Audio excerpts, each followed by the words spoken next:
خب امروز در خدمت یکی از دوستان عزیزمون از هنرمندان طراح و خوشنویس کشورمون هستیم، آقای محمد بزرگی. سلام. سلام. از کجا شروع کنیم؟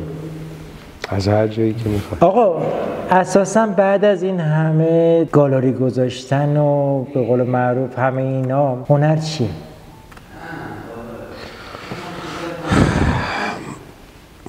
ناکن شاهین جان، واقعیتش خیلی سوالت ریشه‌ای کردی. ناکن نه کلی، نه واقعا ریشه‌ای که هنر چیه. ناکن هنر واقعیتش یه خائنه، یه فریبکار بزرگ، همش رنج، سراسر رنج. ولی ناکن خائن‌ترین، فریبکارترین، رنجاورترین موجود محبوب دنیاست به نظر من. هنر اینه. چرا میگی خائن؟ چه ظلمی بهت کرده؟ نکن حالا واقعا این تیکه سوال جالبه که خائن بودن رو یکی از مصادیق ظلم به شدت تنها کننده است، منزوی کننده است. یعنی کلمه درستش منزوی کننده است. خودت رو، یعنی تو رو منزوی میکنه حتی از خودت. و نمیدونم چطوری بگم که چه اتفاقی میفته که آدم از خودش منزوی شد. یعنی تفکیک بین خودت ایجاد میکنه، پشتتو خیلی جاها خالی میکنه.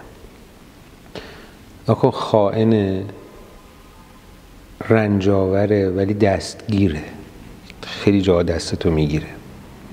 به خاطر همینه که میگم زیباترین، شاید محبوبترین، در حقیقت فریبکار دنیاست. اونجایی که پشتتو خالی میکنه، نه تنها جلو بقیه که حتما این کارو میکنه، بلکه جلو خودت.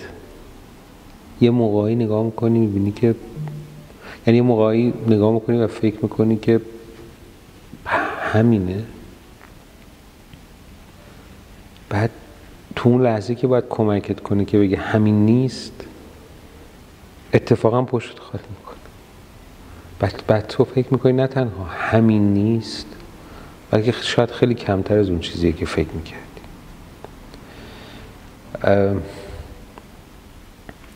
نکن توی مکتب، مذهب، نمیدونم عرصه، هر چی بگی، نمیدونم کلمه درستش چیه، توی مذهبی به نام هنر، خدای این مذهب خودتی به عنوان هنرمند، پیامبرش خودتی، جبرئیلش خودتی و تک پیروش خودتی. اینقدر تنهایی. عملا خالق و مخلوق خودتی. خالق و مخلوق و پیام و نمیدونم صداقت و ریاکاری و اینا همه خودتی. حتی بهت بگم در مذهب هنر، حالا نمیخوام بگم مذهب که حالا مذهب نه به اون مذهب، به اون شکل چیزش، دین نه. در مذهب هنر خدای ماجرا خودتی، شیطان ماجرا خودتی. و این خیلی ترسناکه، واقعا ترسناکه. بهشت و جهنم خود برای خود درست میکنی. حالا اگر توشی واقعا توشی. یعنی نکن فریبکاره، به خاطر اینی که هر لحظه فکر میکنی که تو اون لحظه امکان داره که، یعنی هر لحظه فکر میکنی در لحظه بعد اون اتفاق خوبه میفته. حالا اون اتفاق خوبه چیه؟ میتونیم در موردش ساعتها صحبت کنیم. حالا نه ساعتها، ولی دقایق بسیار زیادی میتونیم صحبت کنیم که اون اتفاق خوبه چیه. چه در انزوا اون اتفاق خوبه چیه، خودت با هنر، یعنی خالق با مخلوقش، هم در مواجهه با دنیای خارج از خودت، اجتماع، مردم، مارکت، هرچی. فریبکاره. همیشه فکر میکنی که لحظه بعد اون لحظه خوب است، ولی اون لحظه بعد هیچ وقت اون لحظه خوبه هیچ وقت نمیاد. تو میخوای یه موتیف خوب بکشی، بنویسی، یه شکل خوب میخوای بنویسی، اینقدر می‌نویسی 20 سال روی یه چیز کار میکنی، روی یک ماجرایی کار میکنی، همیشه به امید این که بعد از 20 سال 20 ضرب در 365 روز اون یک روز بعد از این 20 سال خوبه. می‌بینی نیست، دوباره 10 سال دیگه. و این فریبکاریش خیلی عجیبه. یعنی همیشه منتظر اون خوبه هستی و این باعث میشه که البته خودش هم خوبه، همین منتظر بودنه یه نقطه امیده، به شرط اینکه آدم ادامه بده و خسته نشه و هر جا اون بدها پیش میادش فکر نکنه که تمام شد. نکن تو اونقدر باید باهوش باشی، یا بعد از یه مدت اگر باهوش هم نباشی روزگار بهت یاد میده که این نکته رو متوجه بشی که یا باید انقدر خوب باشی یا خیلی باید بد باشی. اینی که میگم خودشه، شیطانش هم خودشه، اینجاست. تنها چیزی که اگر از من بپرسی که این وسط همین صبر و انتظار یا هر چیزی که الان ازش صحبت کردی در این راه چیه، یعنی چه خاصیتی داره، اینه که تنها خاصیتش اینه که باعث میشه تو به این فکر کنی که معمولی نباشی. این خیلی حکایت شاید. یعنی یا خدا باشی یا شیطان. معمولی بودن اصلا راه ماجرا نیست. یعنی حداقل من نیومدم که معمولی باشم، میدونی؟ و اینجا میتونه خطرناکش کنه، چون تو یا باید شیطان باشی یا باید خدا باشی، یا باید بهترین باشی یا باید بدترین باشی، یا باید بهترین آثار رو خلق کنی یا بدترین آثار رو خلق کنی. نقطه وسطی نداره اینجا که اون معمولی بشه. اگر دنبال اون بخش بخش خیلی، حالا بعضی واژه‌ها اینقدر گفته شده که یه مقداری از معنی خودش تویی شده، ولی اون بخش ناب هنری اگر دنبال اون باشی، معمولی بودن واقعا جواب ماجرا نیست. یا خیلی بد باش یا خیلی خوب باش. توی این گالری، ما تو گالری سعود هستیم توی آنکارا که عملاً کیوریتور این کار خانم منصور صمدی هستن از به قول معروف موجارت گروپ. من قبلا محمد جان رو ندیده بودم، راستیتش توی اینستاگرام دنبال کرده بودم، توی گالری‌های، توی نمایشگاه‌های قبلی که حالا آرت آنکارا بودش، آرت کنتاکت بودش، کارای ایشون می اومد. حتی من خب معمولا با منصور جان همیشه با هم دیگه هستیم، با خانم صمدی هستیم اکثرا توی این کارا. به چارچوب کشیدن کارا رو من همکاری کردم باشون و همیشه برای من کارهای ایشون یه نقطه ابهامی داشت که چرا این کارها به این سبکه، حالا من سبکش رو از خود ایشون میپرسم، چرا به این سبکه، چرا باید با خود کردن، اینجا که الان هستیم حالا به ترکیش میشه اطاعتسیز، یعنی این چیزی که کاری که از به صورت نافرمانه، به صورت روال نیستش و این نافرمانی توی این کارها چرا پیش میادش؟ خب چرا قشنگ رنگ مثل بقیه هنرمندا رنگ نیومده روی بوم؟ چرا خطا خیلی مرتب نیستش؟ و میتونم به جرئت بگم که زیبایی ها و خاص بودن این کارهای محمد جان تو همین نافرمانیشه.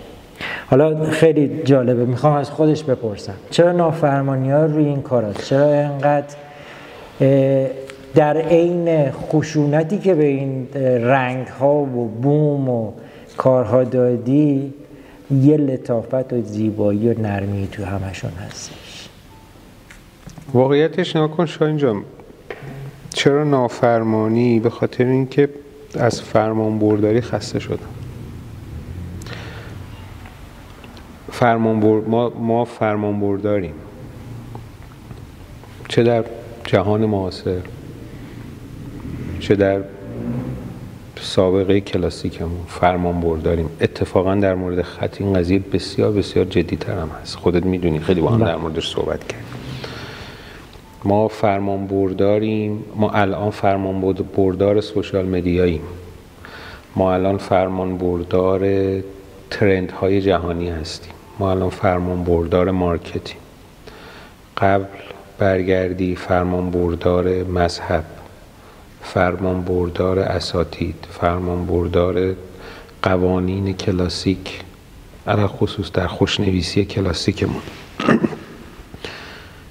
این فرمان برداری یه جایی خستت میکنه، یه جایی احساس میکنی که دلت میخواد به قول اخوان سالس بگذارید فریاد بلندی بکشم. میخواهم فریاد بلندی بکشم. خسته میشه آدم. هنر خستت میکنه، همون جوری که این جهان خستت میکنه. دستگیرت هست، یعنی یه جاهایی که اینقدر خستت میکنه و وقتی که خسته میشی شاید مثلا یه دستی به سرت میکشه، مثلا میگه حالا بیا خورده با هم کنار میاییم. نتیجه هایی بعضی موقع آره یه جایی واقعا. و این نافرمانی یواش یواش میشه بخشی از وجودت. شاید هم بوده، میدونی، این عصیان و شاید از نمیدونم میل آدمی به آزادی میاد و خط خیلی تو رو محدود میکنه. یعنی نمیتونی تصور کنی چقدر سخت تغییری در خوشنویسی ایجاد کردن. یعنی خیلی مشکله.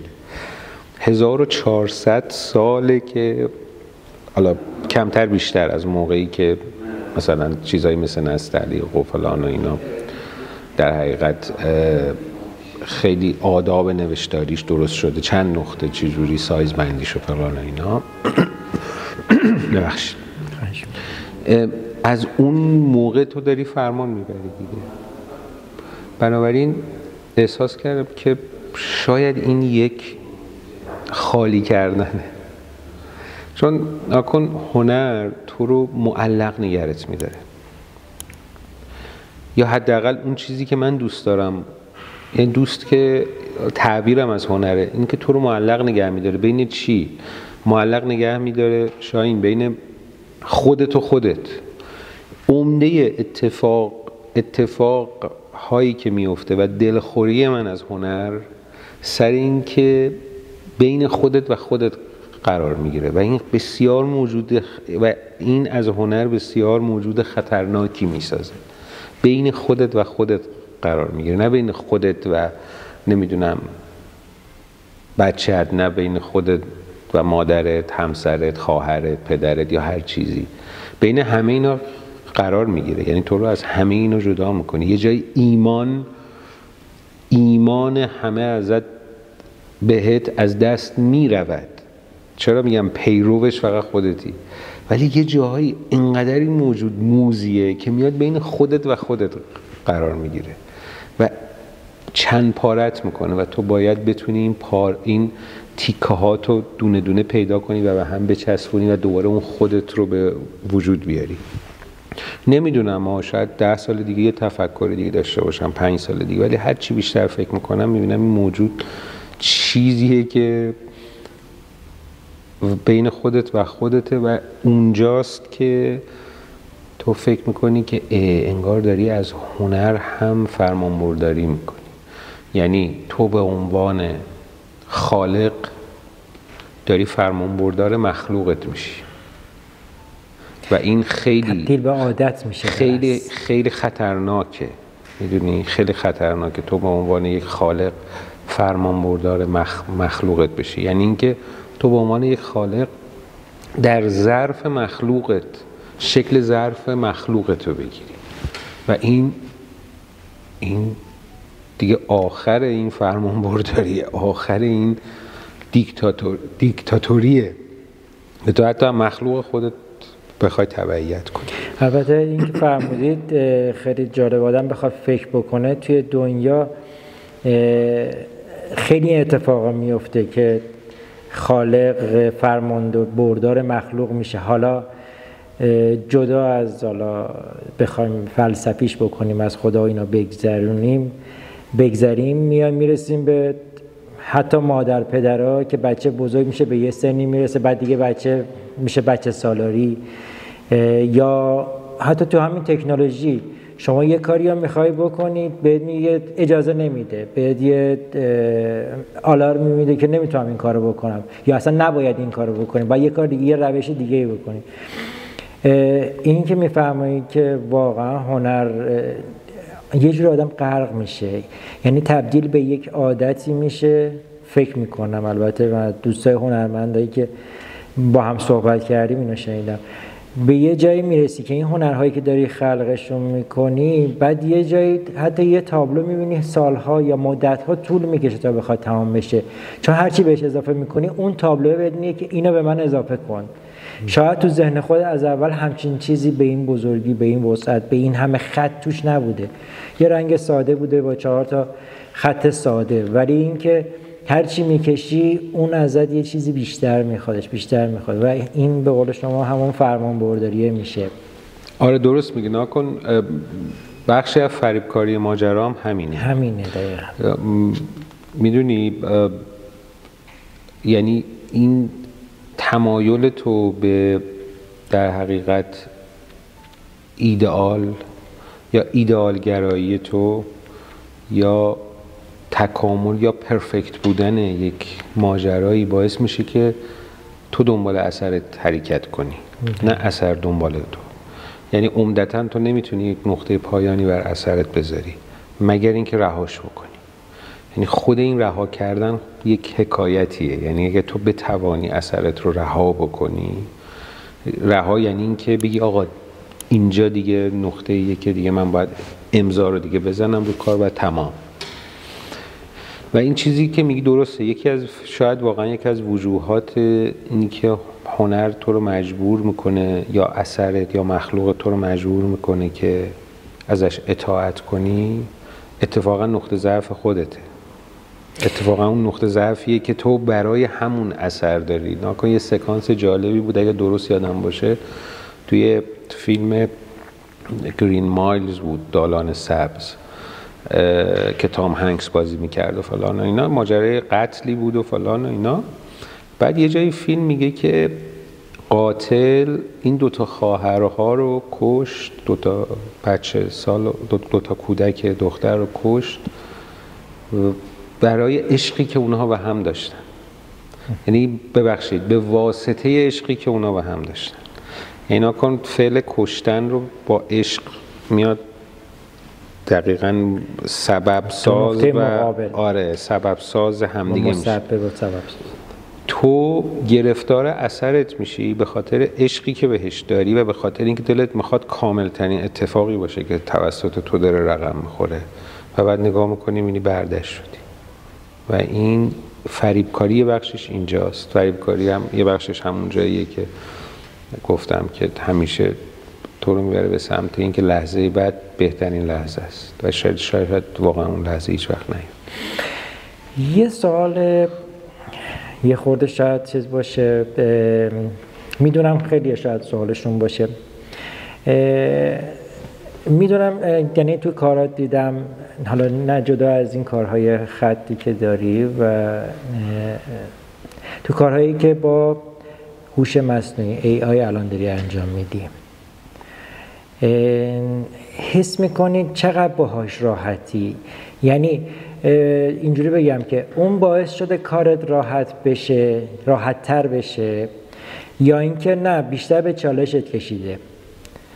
این توی تابلو خطو میکشی، نهایت خوشت نیاد با یه رنگ روشو میپوشونی و به یه نتیجه‌ای میرسی، ولی اونجا یه نفر دیگه، شما دارید ایده رو بهش میدی ولی یه نفر یه چیز دیگه داره فکر میکنه برای کارت. فکرهایی که اون میکنه و تصمیم هایی که برای کارت داره میگیره آیا بهت کمک کرده؟ نه نظر سرعتی، شاید به نظر ایده‌ای که ایده جدیدتری بخوای بدی، کلا باش چقدر راحتی؟ سوال خیلی خوبیه. از یه قدم عقب‌ترش اگر بخوام جواب بدم تو بحث خلاقیت، اینی که خلاقیت از جایی الهام میشه و میاد به تو میرسه یا فلان، اینا رو خب نمیدونم میدونی یا نه که من خیلی بهش اعتقاد ندارم. چرا؟ به این اعتقاد دارم که تو باید خودت رو در حقیقت مزان بروز خلاقیت قرار بدی، یعنی در موقعیتش قرار بدی تا این خلاقیت بروز بکنه. این رو قبول دارم، ولی این که یه اتفاق خیلی ماورایی میفته یا فلان، اینا نه. و از طرفی یه جورایی وقتی جدیداً فکر میکنم، من یه روز به یکی میگفتم که میگو آقا مثلا یه چیزی بگو، گفتم آقا همه گفتنی ها رو همه گفتن، یعنی کدوم کلمه و کدوم جمله و کدوم نقش چیز حکمتی وجود داره که در این هزاران سال بشر بیان نشده باشه. خلاقیت هم فکر میکنم همینه، یعنی احساس میکنم که خلاقیت میزانش مثل قانون بقای ماده و انرژیه.